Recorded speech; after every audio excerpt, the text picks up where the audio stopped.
Según un análisis de la Oficina de Presupuesto del Congreso, el amplio paquete de recortes, impuestos y gastos impulsado por el presidente Donald Trump y el Partido Republicano aumentaría el déficit en $2,4 billones durante la próxima década. Desde la medianoche de este 4 de junio ha entrado en vigencia el aumento de aranceles sobre el acero y el aluminio de hasta el 50%. Trump así da otro golpe en la guerra arancelaria y genera más presión en medio de las negociaciones que sostiene con otras naciones del mundo. Tras conocerse las exigencias presentadas por el Kremlin en la más reciente sesión de negociaciones por la paz, Ucrania ha rechazado y ha asegurado que no tomará en serio el memorando sobre la resolución de la crisis ucraniana entregado por la parte rusa. El ministro de Agricultura de Brasil informó que lograron contener el brote de gripe aviar que lo obligó a suspender el mes pasado sus exportaciones de carne de pollo a China y otros países. El presidente de Estados Unidos, Donald Trump, pondría en riesgo grave a la economía de su país. Según un análisis de la Oficina de Presupuesto del Congreso, CBO, el amplio paquete de recortes de impuestos y gastos impulsado por el presidente y el Partido Republicano aumentaría el déficit en $2,4 billones durante la próxima década. El análisis también refuerza las críticas del multimillonario Elon Musk contra el paquete que, según escribió el martes, llevaría a Estados Unidos a la bancarrota. Varios senadores republicanos ya han expresado su preocupación por el posible impacto del paquete de la Cámara en el déficit y desean realizar recortes más profundos, mientras que otros se muestran cautelosos ante las importantes reducciones a la red de seguridad social del país, en particular a Medicaid, que incluye el proyecto de ley de la Cámara. Los senadores comenzaron a trabajar en la legislación esta semana, pero cualquier cambio que introduzcan deberá ser aprobado por la Cámara de Representantes. El senador republicano John Thune espera enviarlo al despacho del presidente Donald Trump antes del 4 de julio. Trump y los líderes republicanos de la Cámara de Representantes ya han intentado socavar las proyecciones de la CBO, argumentando que la agencia no partidista ha fallado en el pasado y que su análisis no consideran adecuadamente el crecimiento económico que resultaría de las exenciones fiscales. Han hecho afirmaciones similares sobre las estimaciones de grupos independientes que también proyectan un fuerte impacto en el déficit. El paquete de la Cámara de Representantes propone hacer permanentes prácticamente todos los recortes de impuestos sobre la renta individual contenidos en la Ley de Reducción de Impuestos y Empleos del 2017, un logro histórico del primer mandato de Donald Trump. El proyecto de ley también proporcionaría temporalmente desgravaciones fiscales a ciertas personas mayores y a trabajadores que perciben propinas y horas extras, algo que Trump prometió durante la campaña electoral el año pasado. Para ayudar a compensar el costo de la desgravación fiscal, el proyecto de la Ley de Cámara de Representantes promulgaría recortes históricos a Medicaid y a los cupones de alimentos, dos de los programas claves de la red de seguridad social del país. El proyecto de ley también aumentaría el gasto en defensa, seguridad fronteriza y control migratorio, que se encuentran entre las principales prioridades de Donald Trump. El magnate Elon Musk criticó el martes en la red social X el megaproyecto de ley presupuestaria del presidente de Estados Unidos Donald Trump. El rechazo de Musk llega unos días después de haber dejado de ser asesor del mandatario republicano. El dueño de SpaceX escribió en la red social: "Lo siento, pero ya no lo soporto. Este proyecto de ley de gastos del Congreso, enorme, escandaloso y desmesurado, es una abominación repugnante. Qué vergüenza deberían tener quienes votaron a favor. Saben que hicieron mal, lo saben. El proyecto de ley incluye la prórroga de los monumentales créditos fiscales del primer mandato de Trump, que expiran a finales de año.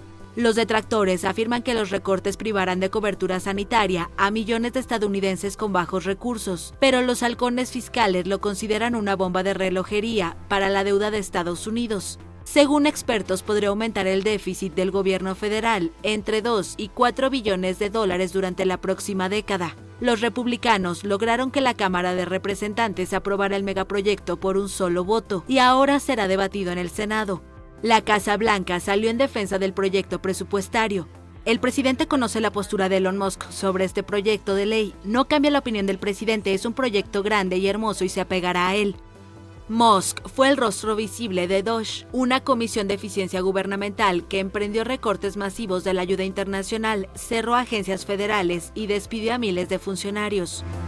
Desde la medianoche de este 4 de junio ha entrado en vigencia el aumento de aranceles sobre el acero y el aluminio de hasta el 50%. Trump así da otro golpe en la guerra arancelaria y genera más presión en medio de las negociaciones que sostiene con otras naciones del mundo. Aunque los aranceles previamente impuestos al acero y al aluminio han contribuido a un importante apoyo a los precios en el mercado estadounidense, aún no han permitido que estas industrias desarrollen y mantengan una tasa de utilización de la capacidad de producción necesaria. El aumento proporcionará un mayor apoyo a estas industrias y reducirá o eliminará la amenaza para la seguridad nacional que suponen las importaciones de artículos de acero y aluminio y sus derivados, señala Trump en el decreto. El aumento de los impuestos a las importaciones es la última salva en la guerra comercial del presidente Donald Trump,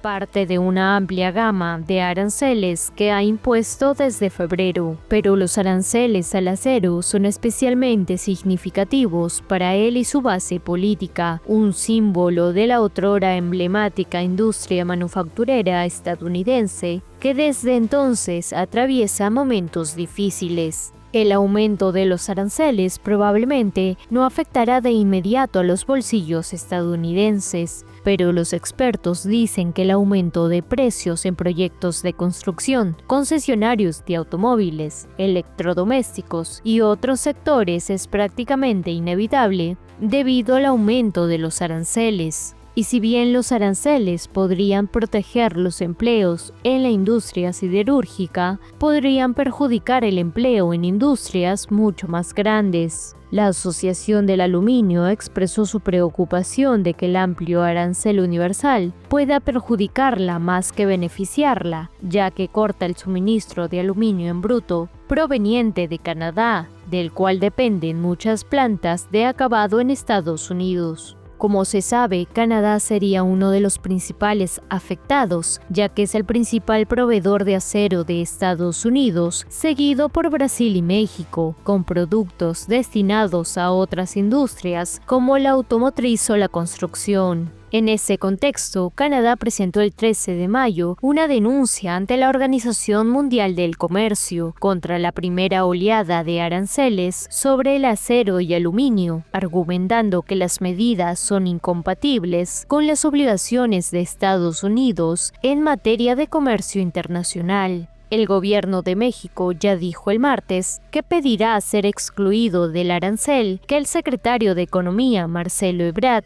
calificó la medida de injusta, insostenible e inconveniente. Por su parte, el Reino Unido queda exento y su tasa se mantiene en el 25% para dar tiempo a que Londres y Washington completen sus negociaciones para un acuerdo comercial anunciado el mes pasado. Donald Trump asegura que busca proteger la industria nacional. Así lo expresó el viernes pasado durante una visita a trabajadores del acero en Pensilvania, donde además habló de los planes de alianza entre US Steel y la japonesa Nippon Steel. En su discurso en la planta Mon Valley Works Irving, ubicada en las afueras de Pittsburgh, afirmó que el aumento servirá para reforzar aún más la industria del acero estadounidense. Poco después, anunció que lo mismo ocurrirá con el aluminio.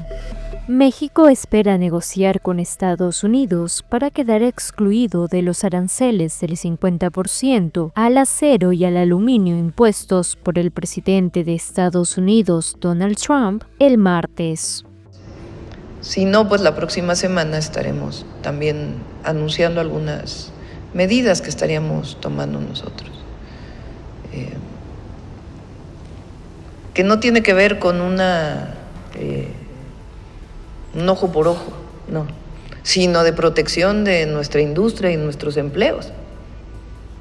Donald Trump firmó el martes un decreto que aumenta del 25% al 50% los aranceles a las importaciones de acero y aluminio, que considera sectores estratégicos para la seguridad, y el secretario mexicano de Economía, Marcelo Ebrard, anunció que el viernes estará en Washington para pedir que México sea excluido. México es uno de los países más vulnerables a los aranceles comerciales impuestos por Donald Trump, ya que el 80% de sus exportaciones tienen como destino Estados Unidos, su mayor socio comercial. En 2024, Estados Unidos importó alrededor de la mitad del acero y aluminio que utiliza. Canadá, su principal proveedor de acero, seguido por Brasil y México, son insumos destinados a otras industrias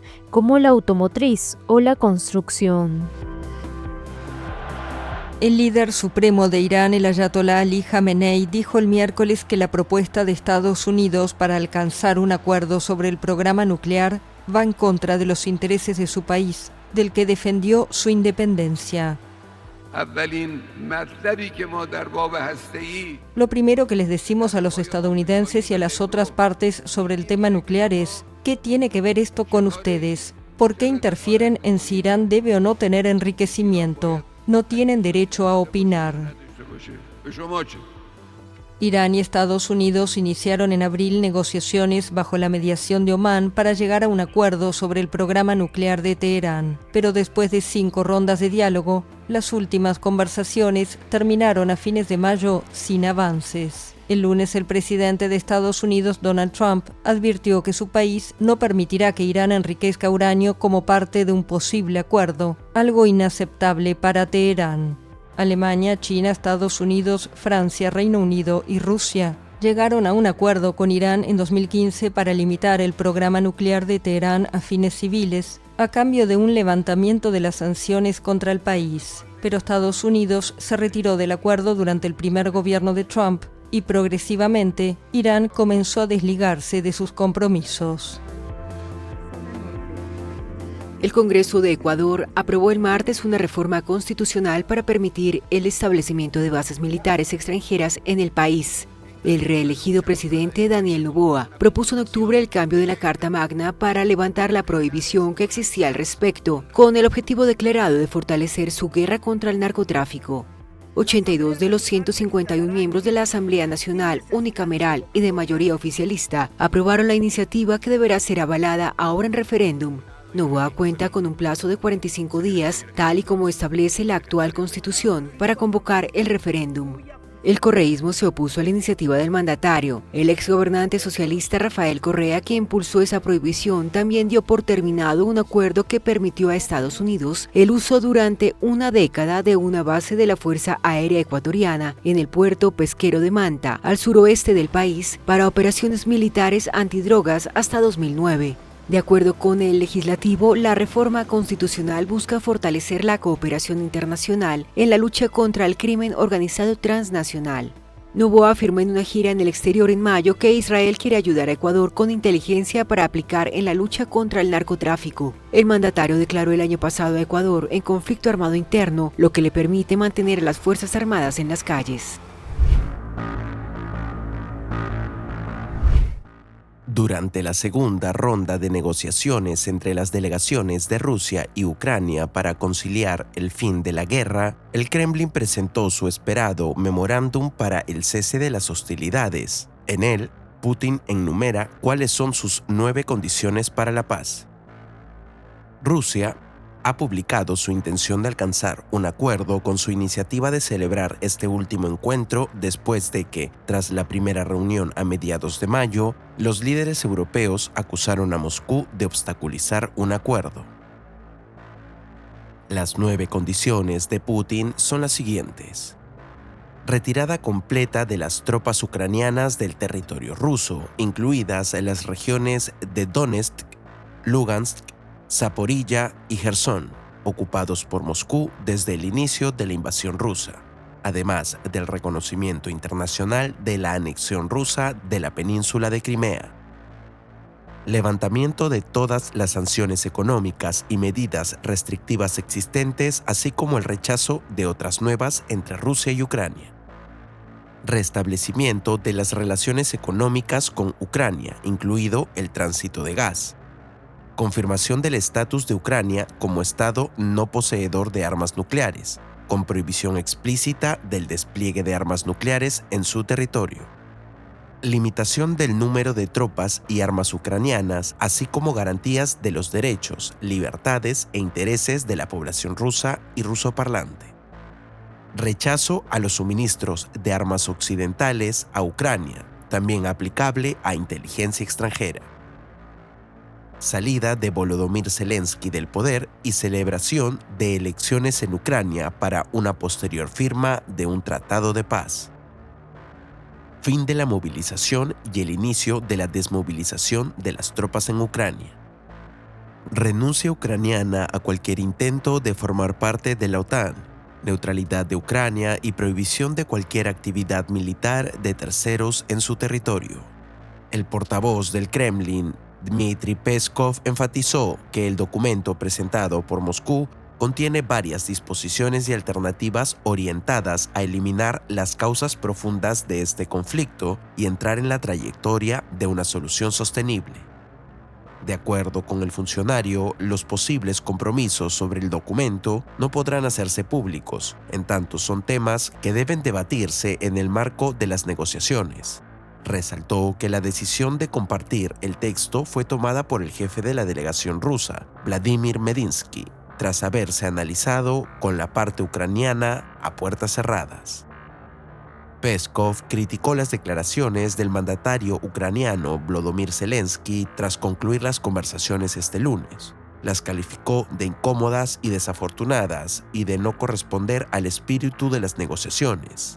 En otro orden, el portavoz resaltó la complejidad del proceso de negociar una paz duradera y se mostró escéptico ante una próxima reunión entre los líderes de Estados Unidos, Rusia y Ucrania en el corto plazo. Tras conocerse las exigencias presentadas por el Kremlin en la más reciente sesión de negociaciones por la paz, Ucrania ha rechazado y ha asegurado que no tomará en serio el memorándum sobre la resolución de la crisis ucraniana entregado por la parte rusa.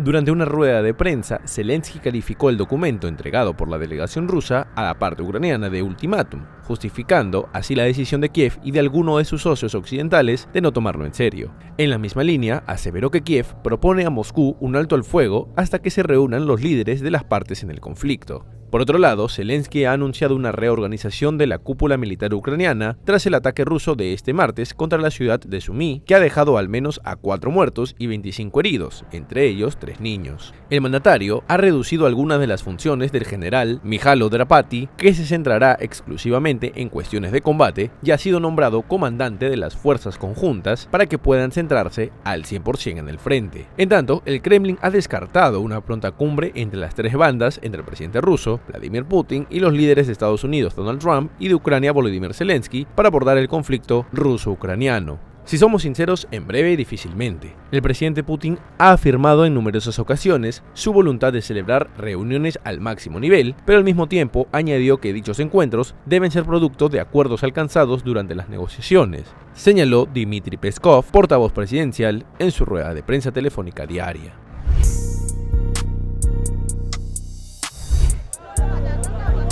Las inundaciones sin precedentes de la semana pasada en Nigeria causaron más de 200 muertos, un balance que puede subir debido a que hay cientos de desaparecidos.